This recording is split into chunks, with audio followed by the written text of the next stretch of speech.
Okay, so I think I was able to mimic the shape, at least make it recognizable.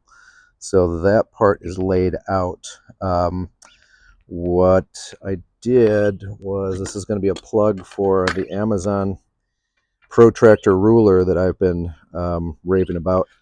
Um, I was able to, 'cause I'm terrible at math, kind of visually lay out the angles like this so I could figure out what that is, what this needs to be, um, and then if I need to, I can just draw a 90 if necessary.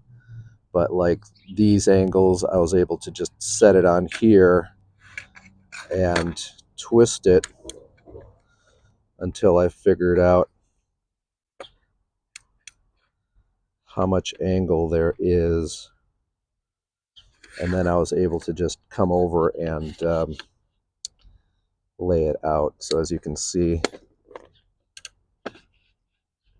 I was able to make them like that. So I'm terrible at math, so I don't want to tell you all the numbers because I actually just had to start looking at it to figure it out. I started doing millimeters to inches, inches to millimeters, trying to figure out what 4 to 8 inches long is, and it just turned into a bowl of spaghetti in my head.